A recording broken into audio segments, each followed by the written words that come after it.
February is Healthy Relationships Month. An important announcement. Please be aware that there are terms and language used in this video that may be upsetting and triggering.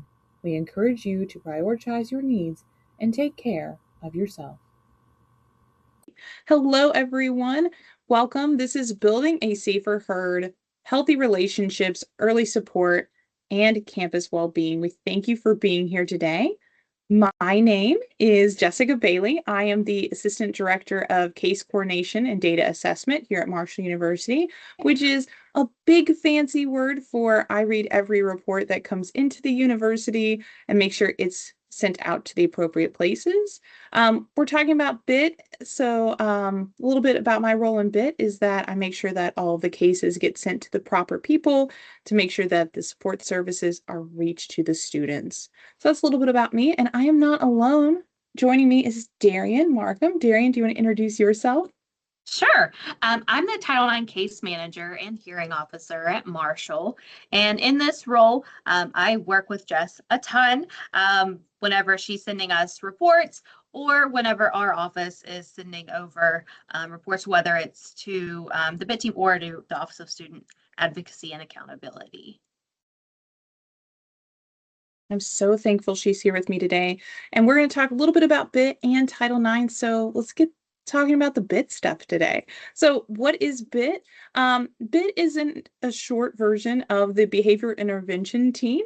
It has a lot of different folks on that team, but its main goal is to assist staff, faculty, students, and administrators facing high levels of distress throughout their lives.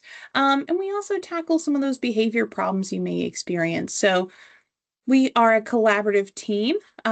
We have representatives from the Office of Student Advocacy and Accountability, the Counseling Center. We have accessibility and accommodations, academic affairs, housing and residence life, MUPD, and much, much more. Sometimes we even invite our friends over from Title IX.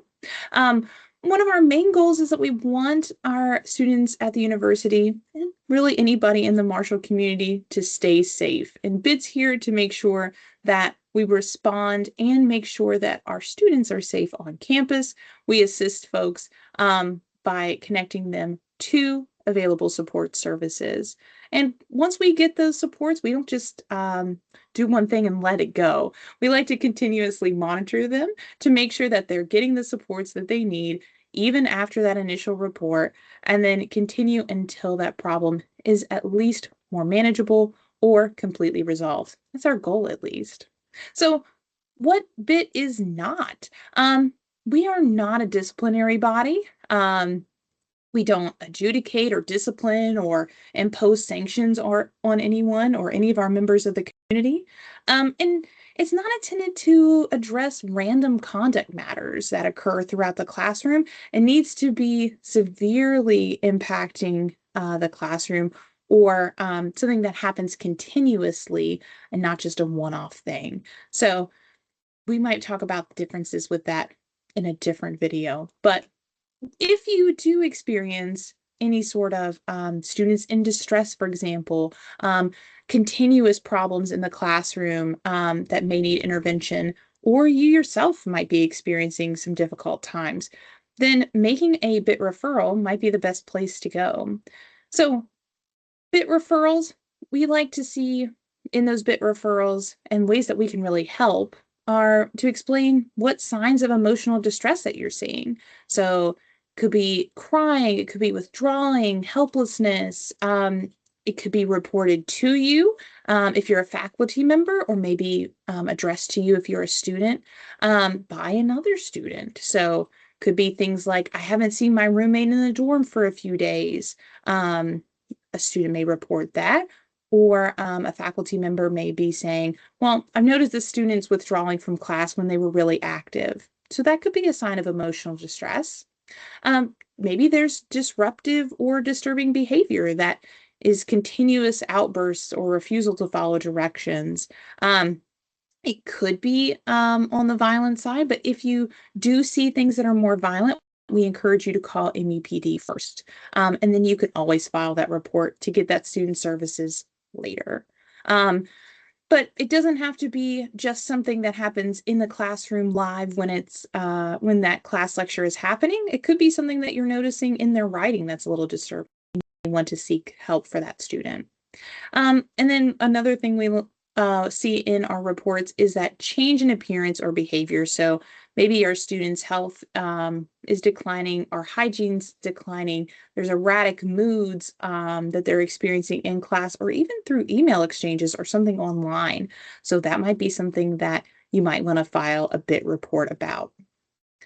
And then some other categories we have for BIT, and I won't read this whole thing to you, but these are the ways that you can categorize a BIT referral. So a student concern could involve things like declining quality of work, repeated absences. You could find yourself, if you're a faculty member or staff member, doing more counseling rather than actual teaching. Could be a medical concern. And of course, if there's somebody that's in your class, in your dorm, somewhere on campus, and they're experiencing a medical emergency, we encourage you to call 911 immediately. So that way they can get those support services. And then you can always let us know about those support services that were provided by EMS or MUPD, for example, at a later time. Mental health concerns, maybe a student's expressing self-harm ideations or experiencing family problems, maybe some other kind of grief, or they're having panic reactions, as an example. Academic related issues, again, unprofessional behavior in the classroom could be dropping in participation or grades, could be missing assignments that are happening in excess, but those are all connected. And then finally, physical endangerment could be grooming or hygiene related, something to do with excessive fatigue in the classroom, maybe even intoxication or under the influence of something, or other disorienting behaviors. This is not an all-inclusive list. This just gives you an idea. But if you ever have questions about, should it be a BIT report, or is there somewhere else I should be going, feel free to reach out to me and I'll be happy to assist you in those matters. But that's a little bit about BIT. Let's figure out what Title IX is. All right, so first I want to start out with what exactly is Title IX. It is a federal law that prohibits sex-based discrimination, and what some people find surprising is that it protects students, faculty, and staff all across the university. So not just students, it protects everyone here, across all university programs and activities. And it's actually a really short law. It states no person in the United States shall, on the basis of sex, be excluded from participation in, be denied the benefits of, or be subjected to discrimination under any education program or activity receiving federal financial assistance. Marshall does, so therefore we have to adhere to Title IX. Our office is an equitable campus resource open to everyone at Marshall, including all of our different locations and platforms. So, even if the schools are not on the main Huntington campus, so like up in South Charleston or Point Pleasant, or like, any of the various medical schools, PA school, nursing schools, those are also covered, as well as the other platforms like MU Online. So we support all involved parties. So not just the person who, is who we call the complainant, the person who's experienced the alleged prohibited conduct. We're here to support all parties, which is something that makes our office unique, and that I love is that we get to help everyone who presents with something they need help with. So, and although we require reports to be initiated online, and we're not able to take walk-in appointments, we are still on campus. We're on the first floor of Old Main in room 107 if you prefer in-person meetings, but we're flexible. We can do meetings over Teams as well, whichever is preferred. So as far as some specifics that Title IX protects, this list is not exhaustive, but the best condensed list to give you a good scope of what it protects. So it protects against sexual misconduct, which includes, but it's not limited to, sexual harassment whether it be hostile environment, sexual harassment, or quid pro quo, which means this for that. A sexual assault, it protects against dating violence, domestic violence, stalking, sexual exploitation, sexual intimidation, and unwelcome sexual conduct. It also protects against sex discrimination and retaliation, as far as retaliation for somebody's connection to a Title IX matter, whether it's for reporting or not participating in the process, etc. We have a strong stance to protect against retaliation. And then what some people find surprising is that it also covers and protects pregnant and parenting students, as well as protects on somebody's marital status. So moving on to our available resources, we are not just like an office that receives reports and deals with them.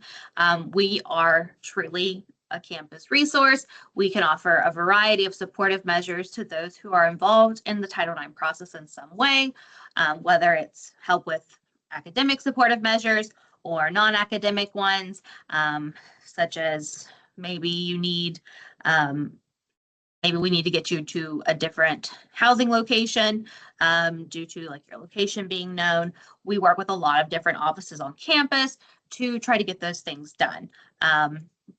Then we also, that ties into the referrals that we do, whether it's somewhere on campus, like the counseling center or the psychology clinic. And we don't just like send those referrals over without you knowing about it. Like those are ones that, that you request. And we can also do referrals or connect you with people in the community with your permission again. Jess will mention FERPA later on. We have links on our websites to electronically fill out those FERPA releases so that we can do those referrals, especially the ones for the community.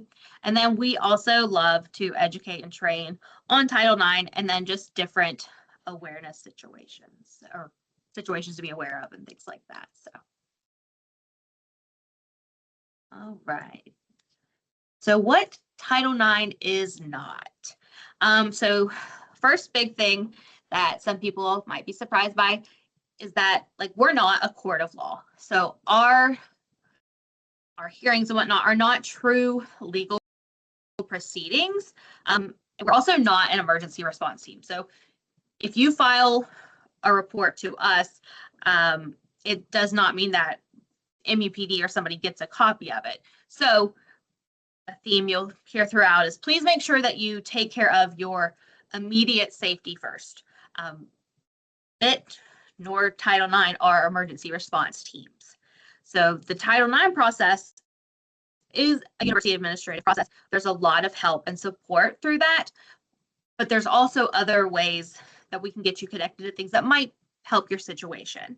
And so we like to make that distinction that, hey, it's not court of law, it's its own thing. Also, it's not an automatic investigation just because a report is filed.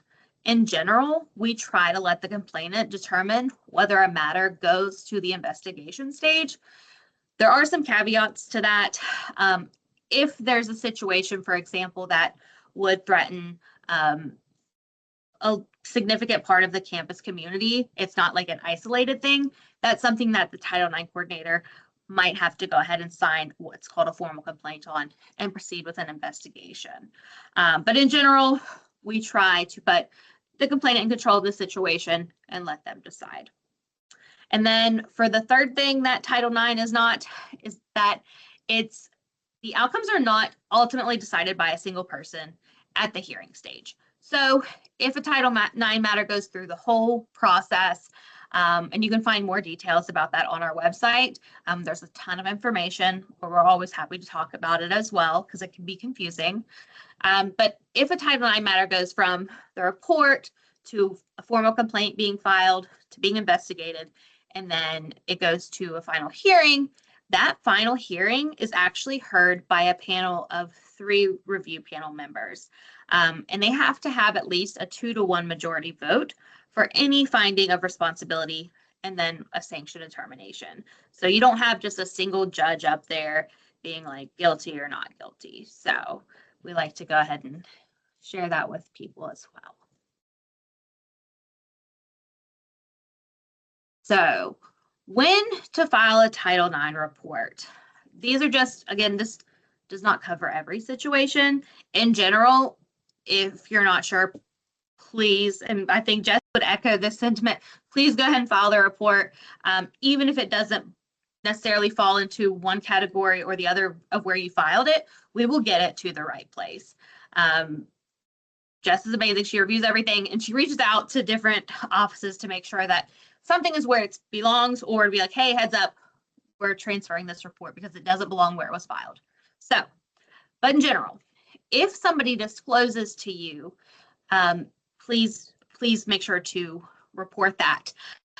Especially if you're a Marshall employee and are not a designated confidential campus resource, which if you are, you would know, you're probably a mandated reporter. So please make sure to report that. And if you have questions, we have Jess, the Title IX coordinator, Jess. She has created a whole questionnaire, quiz kind of situation to figure out if, are you a mandated reporter or not. So we can help you figure that out. Also, it's important to know that the disclosure may be about a recent event or a past event, especially, Jess mentioned like writings.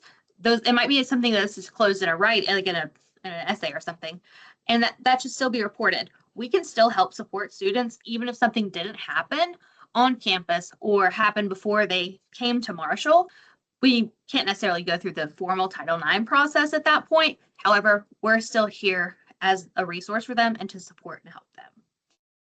Next, if you've experienced or witnessed an incident after you're in a safe place, again, a big theme throughout, once your immediate safety is taken care of, please file a report. Our office is not scary. At least I don't think I'm scary. I'm the first person that you're probably going to see, as far as because my door is right across from the main door. So please, all of us are here to help you. We're not unapproachable, and we're here to help. So if you've experienced or witnessed an incident, file that report online. We will reach out, and please, please follow those reports so we can help, because otherwise we won't know. And then even if you're unsure, again, please report it. We will get it routed to the right office if it doesn't belong in Title IX. All right, so who can file a BIT referral or a Title IX report? Literally anyone, via our online advocate reporting system. You can just Google Marshall University Advocate Report, Title IX report, whatever, or you can look for the Submit a Report button on so many web pages across our General Marshall website. Click it, it'll take you to the reporting form, and Jess is going to walk you through that at the end of this to show there's a drop-down box. You can pick where you think it goes, and then you just fill in the details from there.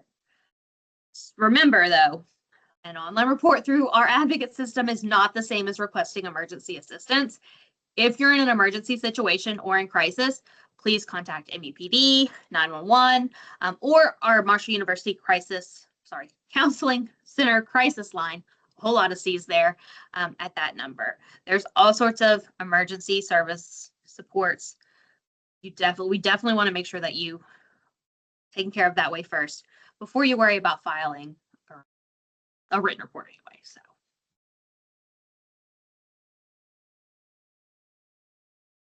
all right, so the intersections of BIT and Title IX. Although we are located in two different offices and comprised of different team members, we are both rooted in the health, safety, and support of those who make up our campus community. Sometimes a party or multiple parties involved in a Title IX matter need to be referred to BIT for more immediate and specialized support and for additional follow-up than what the Title IX office specializes in. All of us went to law school. There are people who are much better and well-versed in other needs than what we can. So we want to get you, we know about those resources, we want to get you there to get you the best services possible. Similarly, After BIT reviews a report submitted in their office, if any part of it is relevant to Title IX, like something involves any sort of sex-based violence, like stalking, dating, violence, and sexual assault, etc., and has not already been submitted as a report to the Title IX office, they will send over the applicable portion to our office to review and do that outreach. And then Darren mentioned earlier FERPA consideration. So if you don't already know, FERPA stands for the Family Education Rights and Privacy Act, and it protects your educational records. And educational records could be things like grades or communications with university officials, but also any other business with the university, which could include things like the actions the BIT team takes or any reports through Title IX. Could be something with the Office of Accountability, or really any other campus offices may not disclose the reporter to the reporter or any of the other parties some information. So we put an asterisk there for a couple of different reasons. There are some exceptions. It is for those that need to know, may need to have some of that information. So while we keep all things confidential and we have those FERPA considerations, there are times where we may need to share some information with those with a reasonable need to know in order to get those resources to students or to be able to provide services in some other fashion. So if you have any questions regarding your report that you submitted or where it needs to go, you can always reach out to me or whatever office that the report was intended to. So for example, if you filed with Title IX, then you can always reach out to the Title IX office. If you filed with BIT accountability, you can always reach out to me. We have other reporting options that I'll show you, but you can always reach out to me if you ever have any questions. All right. So, things to know before you go. Title IX and BIT are separate entities. On campus, we do work together on occasion, but we are not the same thing. So going alongside that, BIT works with the individual, whereas again, the Title IX office supports all of the individuals involved, not necessarily at the same time. Like we're not going to have like parties of the same case in the office at the same time. So please don't worry about that.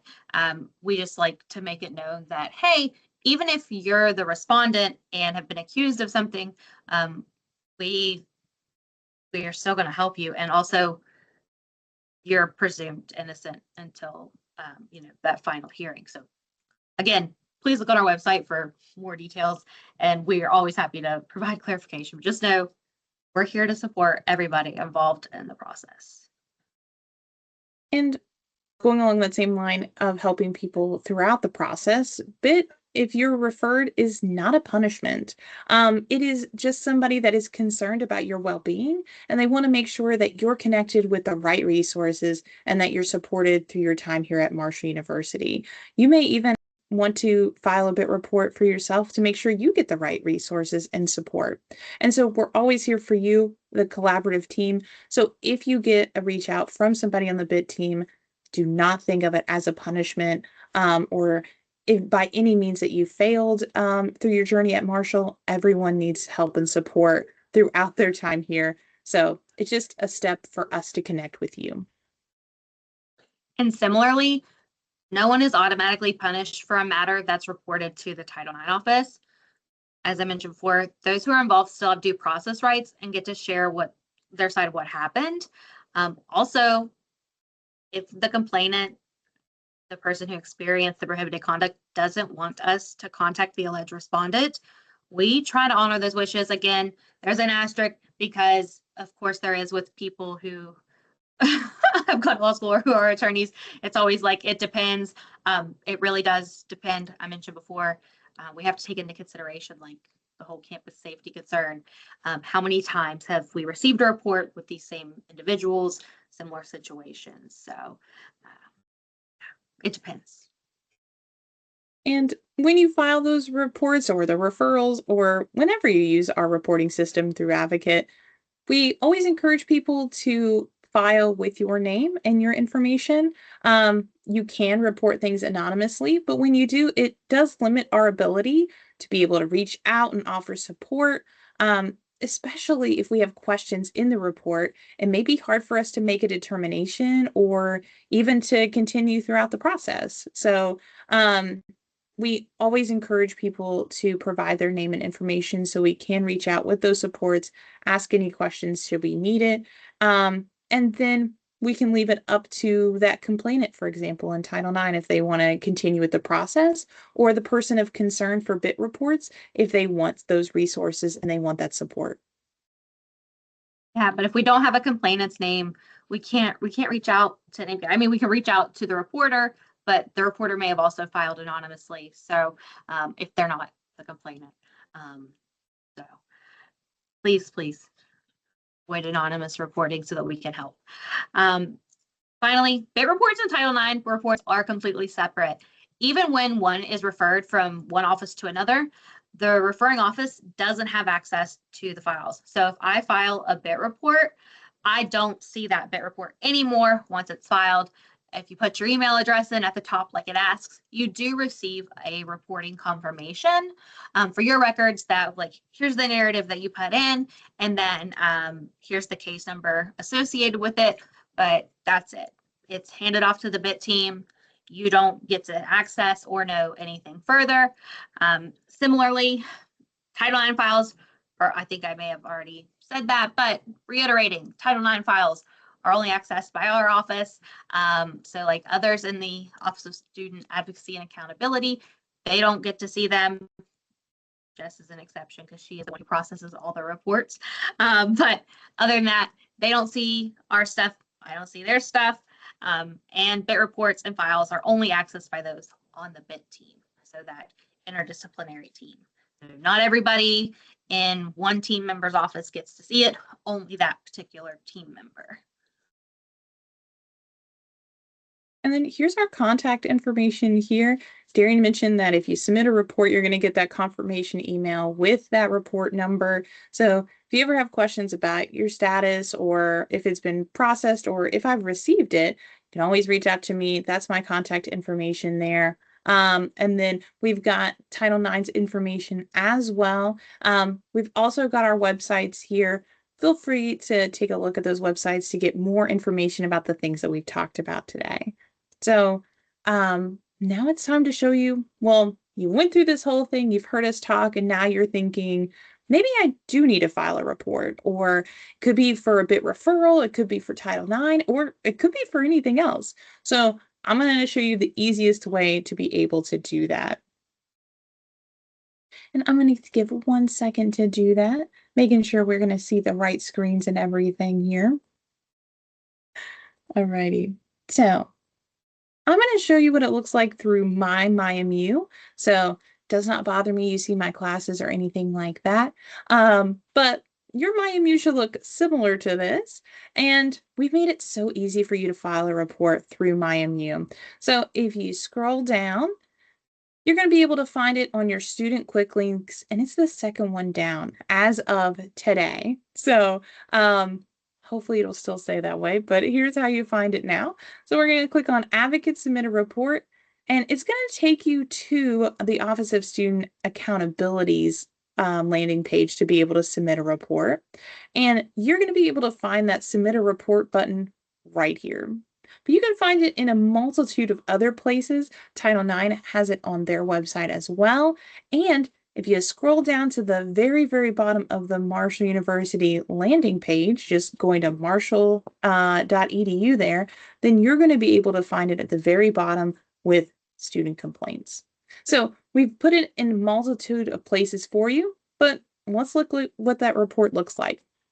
So it's the very first thing it's going to ask you is, what type of report are you submitting? So we give you all sorts of options here. If you're ever unsure, you can always click a general report.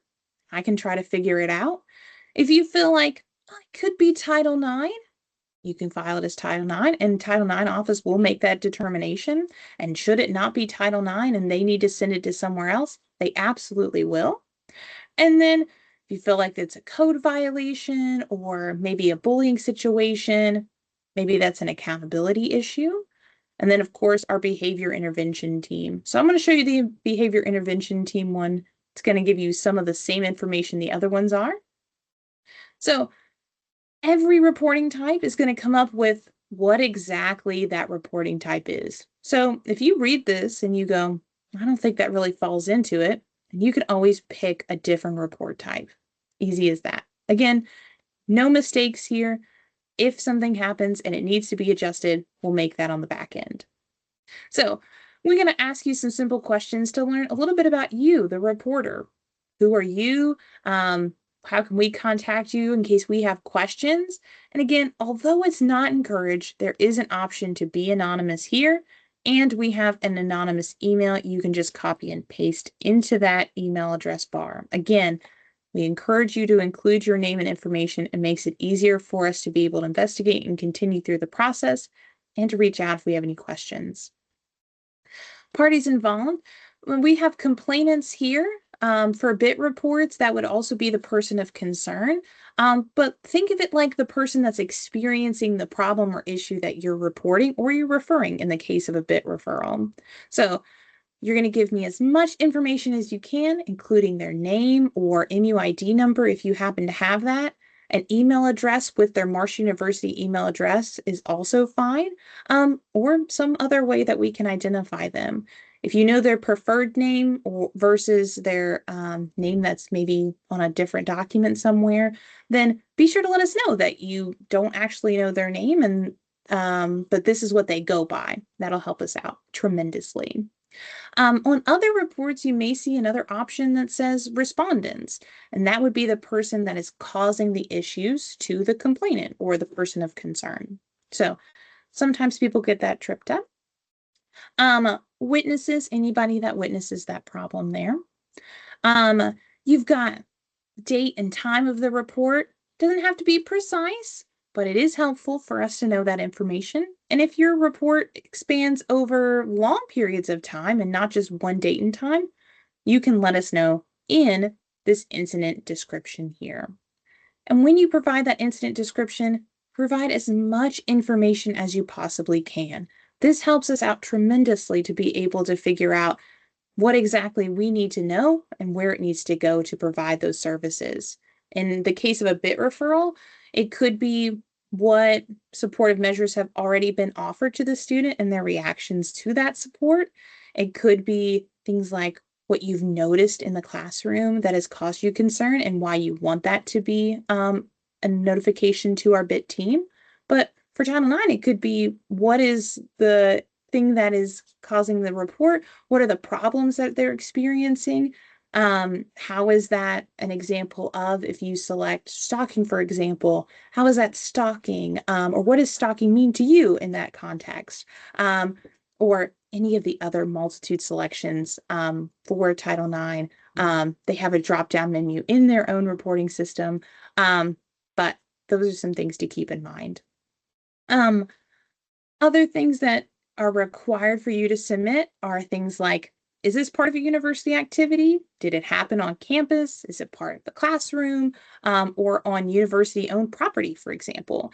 If you think yes, or you're not quite sure, be sure to let us know what exactly makes it part of a university activity. Alcohol, drugs, are you sure? Not so sure? Or absolutely it did not have anything to do with this incident? You have to let us know before you submit.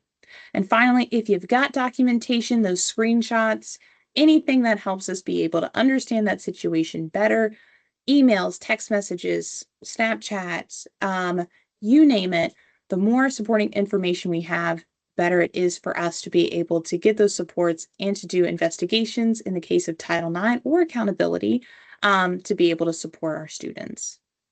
All right. Darren, any last things you want to say about this reporting form or anything I may have missed? You're like the best teacher ever. Seriously. I mean, for real. I'm just like, oh yes, excellent. The only thing that I would add is just to clarify that it doesn't matter where you click the submit a report button, you're still going to be taken to the same forms.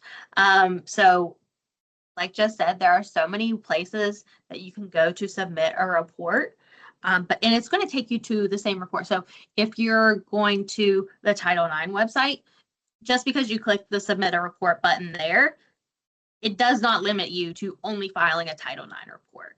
You can file your BIT report from there. I have our website booked, so that's always where I click submit a report from if I'm filing a report for a different office. So we've made it easy to file a report for any of the offices. You don't even have to go to the right office's webpage initially. So That's a great point. And maybe you're nervous. Maybe you're just not sure and you want to talk through it with somebody, or you need some other kind of support before you make that move of submitting the report.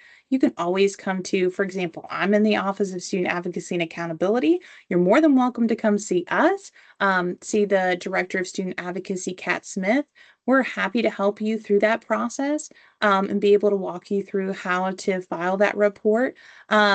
There are locations on campus where you disclose information to a staff member and they need to report because they're a mandated reporter. So do be mindful when you go to others to be able to make those reports, or you're questioning if you should file a report, that some people on campus are mandated reporters.